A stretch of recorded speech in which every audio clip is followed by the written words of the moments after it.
vous avez été très nombreux à me poser des questions. Tout d'abord, je tiens à vous m'excuser parce que j'ai pris un peu de temps à vous répondre, mais une première sélection sur les différentes questions a été faite et je vais tâcher de répondre à cette première sélection. Pour les autres questions qui me sont parvenues, vous allez recevoir des réponses par écrit. En tout cas, merci pour votre compréhension et je serai toujours à votre disposition pour répondre à d'autres sujets dont vous aurez envie d'échanger avec moi.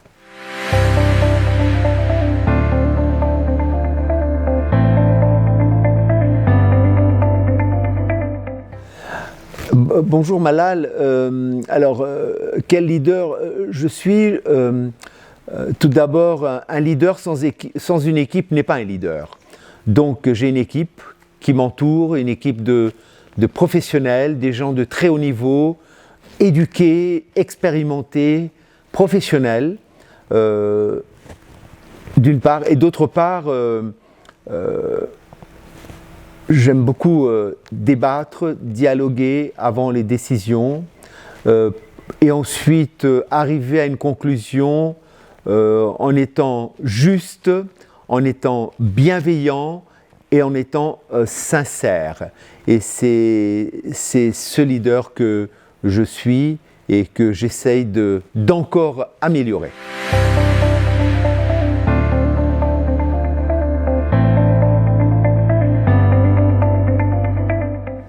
Écoutez, John, c'est la même question et la même réponse, c'est que d'abord, pour concrétiser, il faut bien comprendre son sujet. Donc, un, c'est la compréhension du sujet. Deux, c'est débattre avec les équipes spécialisées dans les différents secteurs, parce que chaque collaborateur a sa spécialité dans notre groupe, donc réunir ceux qui sont concernés par le sujet. À partir du débat, nous avons deux options. La première option, c'est une décision qui va sortir de ces échanges que nous aurons eus entre nous, ou bien une deuxième option, c'est l'arbitrage que je ferai, mais pour cela, bien sûr, je rentre dans une autre phase de réflexion. C'est d'abord la réflexion d'avoir bien compris le sujet, d'avoir bien débattu et d'avoir bien pesé le pour et le contre, et à partir de là, prendre une décision juste, une décision toujours équitable, une décision sincère pour que personne ne soit lésé dans cette décision.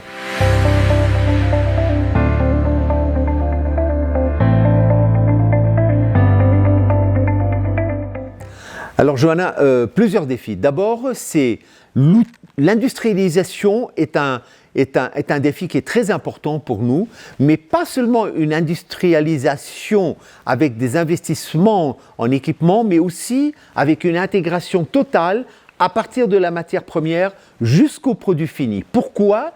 Pour avoir une indépendance totale dans le contrôle technique, dans la structure des prix et de ne pas dépendre toujours des importations. Donc, que ça veut dire l'indépendance dans ce défi. Donc, l'industrialisation. La deuxième, c'est la partie, nous allons mettre un pied dans le domaine avicole, et nous rentrons dans l'agroalimentaire et aussi dans le domaine agricole. Ce sont les premiers défis que nous avons déjà à Madagascar.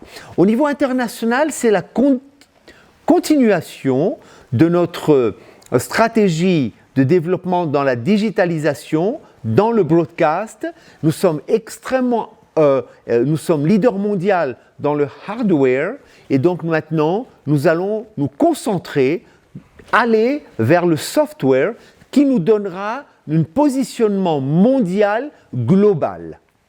Et enfin, comme vous le savez, l'environnement, la protection de l'environnement, la nature, ce sont des éléments très importants. Et nous sommes en train déjà de penser sur des investissements très importants aussi dans ce dans cette voie.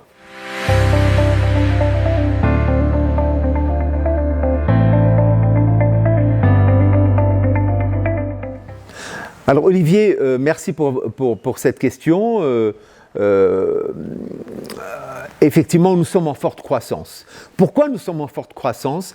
Parce que nous ne sommes jamais satisfaits.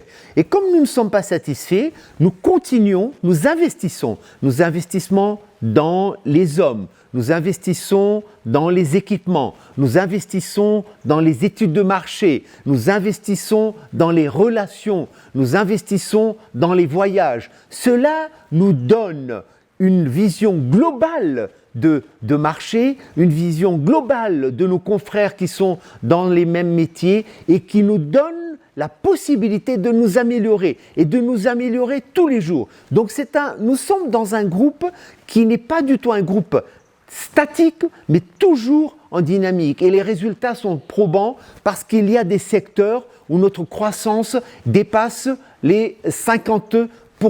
Ce qui est important, c'est l'humilité. C'est ne jamais se dire que, voilà, nous sommes maintenant à un tel point que nous n'avons plus besoin de rien apprendre, rien évoluer. Non, nous sommes toujours dans cette position d'apprendre, de comprendre et d'avancer. Et c'est ça, et ce sont ces sujets qui font que notre groupe est en perpétuel développement et en croissance.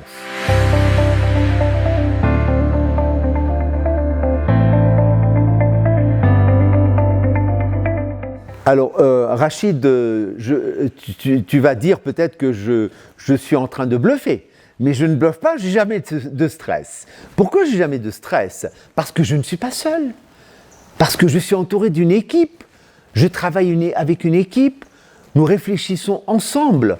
Et bien sûr, tout cela est accompagné par la compréhension de nos affaires. Ce que nous faisons, nous le comprenons. Nous ne partons pas dans des opérations complètement où nous n'avons aucune maîtrise.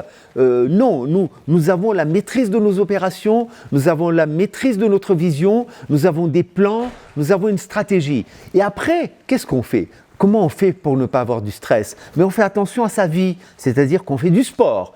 Et on fait attention à ce qu'on mange pour être en bonne santé. Et enfin, la chose importante, c'est la famille. On a une famille, on reste en contact avec la famille, on discute, on interchange avec les enfants. Comme ça, on reste toujours dans la modernité et dans le